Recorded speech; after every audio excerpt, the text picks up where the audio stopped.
leftists have decided to try and make the Taliban look good. The specific leftist in this case is the New Zealand government, and of course Jacinda Ardern and the Labour Party there. This is a story that I read, and I can't get my head around how this became reality. So let's start off. So this is the news a little while back, in which you can see here The Guardian reporting, New Zealand closes borders to arrivals over unprecedented Omicron risk. And they said in here that New Zealand has temporarily cut off the only pathway home for overseas citizens and visa holders, citing the risk of the Omicron variant. Officials announced this Tuesday evening that new spaces in the country's managed isolation and quarantine system, MIQ, would not be released. So they've artificially limited, or they did artificially limit the number of people who can return home, citizens, because you have to be spending 10 days in this quarantine system. And then they just said no more. Just no more, because Omicron, very scary. You don't do that with your own citizens, New Zealand. And if we go to the next series of links, because let's just make the case, and as you can see here, vaccination status is extremely high in New Zealand. What is that, 82% there? If we continue, we go to the next one, we've got the cases. Oh, very high because Omicron, scary cases. Oh, but what are the deaths? Let's go to the deaths. Let's have a look at the deaths. Oh. Damn. Yeah. It's fluctuating between 0 and 1 for people who are listening. Not very scary. New Zealand is literally the country that shut down an entire section of the whole island just because of one COVID case last year. Well, I think they had a case in the Northern Island, so they shut down the Southern Island as well. Great. Excellent idea. Perfect. Right. And if we continue, this is the main story. So let's go to the BBC article, please. New Zealand to allow in a pregnant reporter who sought Taliban help. This is incredible. A pregnant New Zealand journalist who said she had turned to the Taliban for help after being unable to return home has been granted re-entry after an outcry. In her column for the New Zealand Herald, Miss Bellis said the government had last week rejected her application to return home to give birth. She's pregnant. She's a reporter. She's like, I'd like to come back to New Zealand to give birth, please. And the New Zealand government said, no. They're just like, you're in the Middle East, find a barn or something. Good luck. Currently, Wellington allows citizens and permanent residents to enter, but only if they spend 10 days in the isolating hotels that I mentioned previously. As there is high demand for such facilities and a limited number of spots, not officially limited number of spots, because remember, they don't have to do this, many New Zealanders wishing to return have effectively been shut out of their own country for about 2 years now. No ability to get back. She compared that experience she had to the way she was treated by the Taliban, whom she had contacted to ask if she would be welcome in Afghanistan as an unmarried pregnant woman. When she spoke to senior Taliban officials, Miss Bellis was in Belgium with her partner, a Belgian photojournalist. However, the time on her visa was running out and she was not a resident there. So she's in Belgium with her boyfriend, non-husband, and she's got pregnant. And she's like, can I go back to New Zealand? The New Zealand government says bugger off, even though my visa's running out. Got nowhere to go. So she calls up the Taliban and like, hey, no. mates. Can I come? And the Taliban were very, very, well, accepting. Oh, Taliban were like, oh, we're bad, but come on, we're not New Zealand. They did what to you? I can't believe the New Zealand government would do that. We're not like them. We respect women. Says the Taliban. Afghanistan was the only place she and her partner still had visas for, as they had been in Afghanistan last year, covering they say withdrawal of US troops, the retreat, frankly. Quote, you can come and you won't have a problem. Just tell people you're married, and if it escalates, call us, Miss Bellis quoted the unnamed officials from the Taliban as saying to her in response to her request. So they were even giving her tips. Yeah, they were like, just tell everyone you're married. We won't care. We're just the Taliban. We don't care about Islamic law. Bye. Quote, when the Taliban offers you a pregnant woman, an unmarried pregnant woman, safe haven, you know your situation is messed up, she wrote. I mean, can we just stop for a minute and reflect on how much of a messed up situation that is? She gets pregnant. She's out doing her job. She's doing a job that she cannot do at home. She has to be in Afghanistan to do this. And the government have the means to take her back. They could quarantine her. They could buy up some more hotel rooms. I don't know what's stopping them if they're so insistent on that. Or they could just say they have a duty to do so. Or they could just let her go back to her house and self-isolate there. No. The scary Omicron variant, they swear, even though they have the data and it's not. You can't come home. I know you're a citizen, but you cannot return. This is when it sort of goes over to being just evil. Openly evil. Absolutely. They have the data, they know it's not a risk, and yet the New Zealand government, the leftists here, will do as they please. Let's continue. After Miss Bell's letter was published, there were calls for New Zealand authorities to adjust the emergency quarantine allocation criteria to specifically cater for pregnant women. Authorities defended the policy on Monday, saying the system had, quote, served New Zealand exponentially well, saved lives and hospital admissions, and kept our health system from being swamped. No, it hasn't. I mean, the fact that you're isolated from the rest of the world is what's done that. It isn't hard. I know people amazingly give New Zealand credit, and at the early stages they were giving Jacinda Ardern this credit. Oh, how wonderful you have done to be zero and COVID. it went all to her upper mouth. It's like, dude, you're in the middle of nowhere. You're a couple of islands surrounded by ocean. I'm sure this is very hard to check for COVID coming in and out. Absolutely impossible task. No one could have achieved it.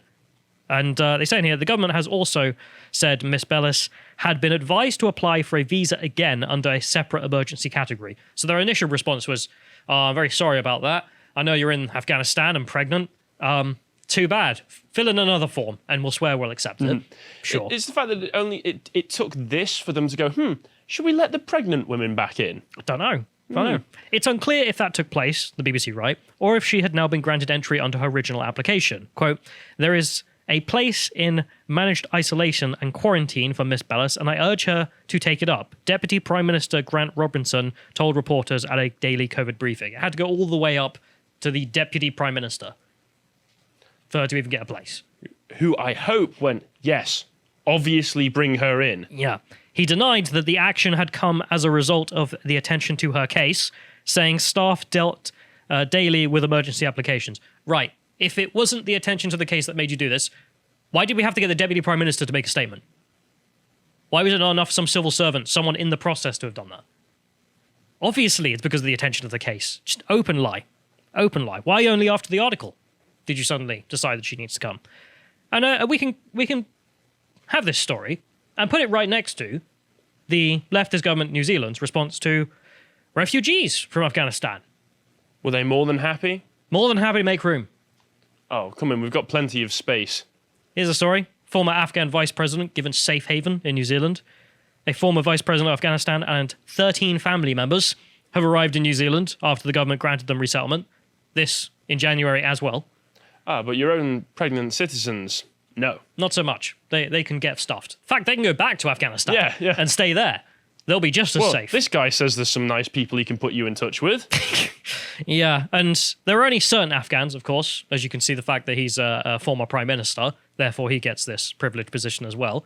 And if we go to the next link, you can, of course, see a bunch of other people on the list who apparently had worked with the New Zealand forces in Afghanistan not getting in because, well, we don't have the room. We've got to quarantine these hotels and all that. Interesting. So again, we have another situation in which you have to be incredibly privileged to get anywhere within this situation.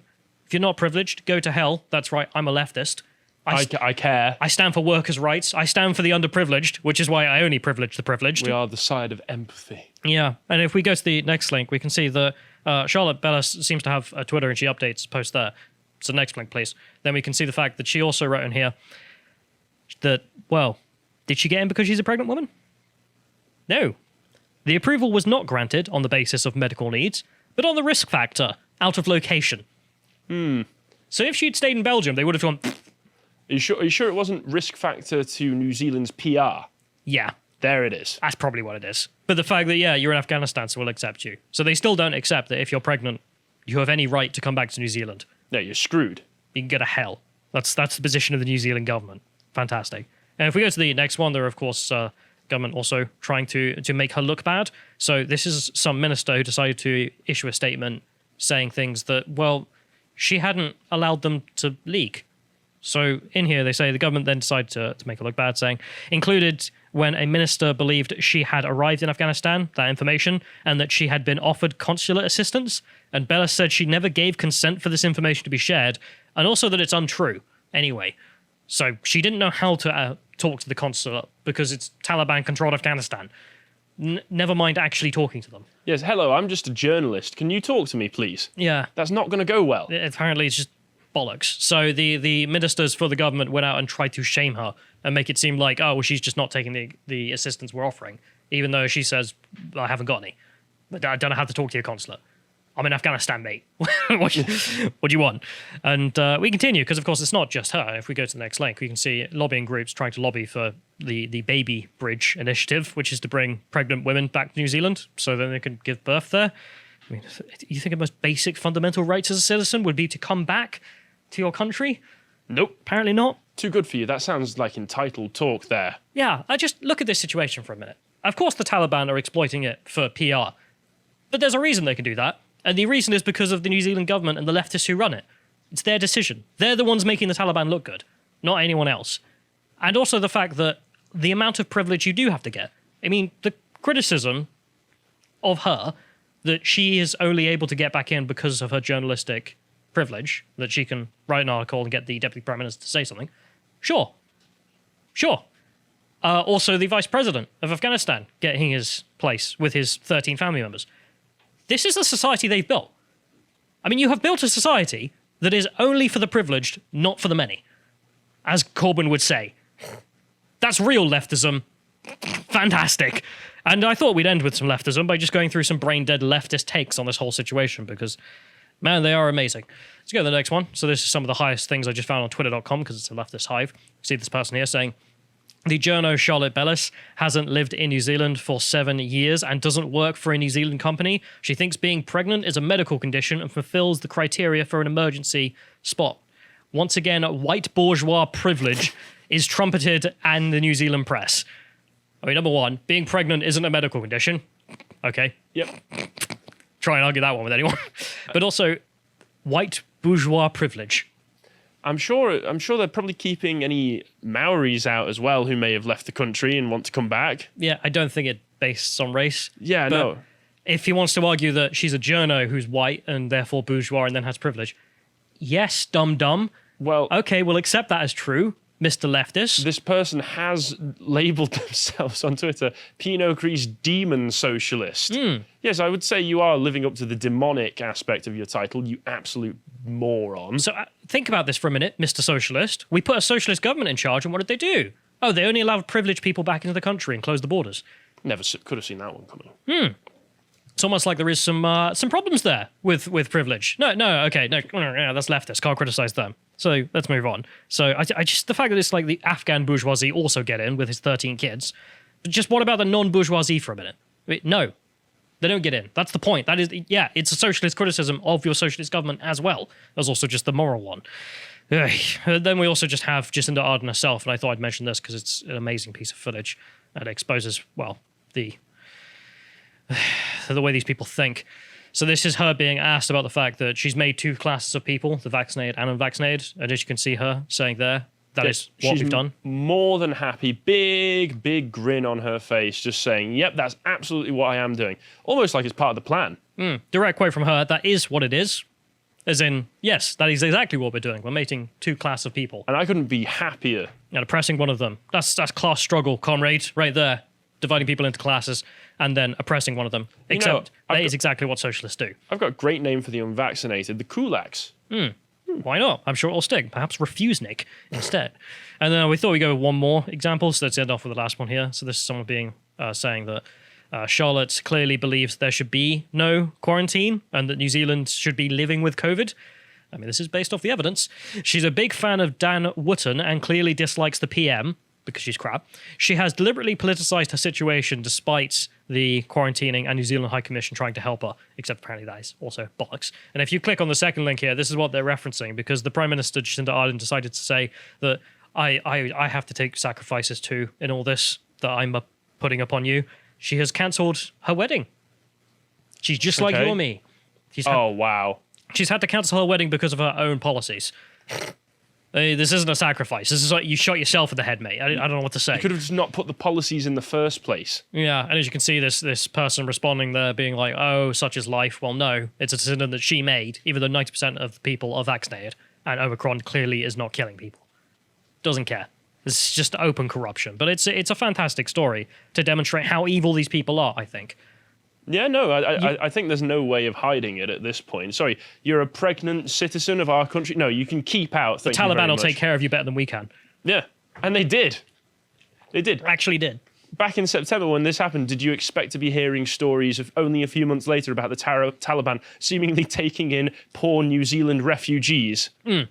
So whilst the New Zealanders have to suffer taking in hordes of refugees, which may or may not have a right to be there, the Taliban are taking New Zealand refugees. New Zealand from sending them Jacinda right Ardern. back over. Yeah, that's the situation. I said it was a terrible story. I mean, if you're talking about leftism, it's an equitable exchange. It's There you certainly go. is. Finally, equity in action. If you enjoyed that segment from the podcast The Lotus Eaters, you can go to lotuseaters.com to subscribe to get access to all the premium content we have on the site, such as the book club series, this one being Oakeshock's Rationalism in Politics between Carl and John Wheatley. And if you'd like to follow John, you can also follow him at Getter at John Wheatley. Thank you and goodbye.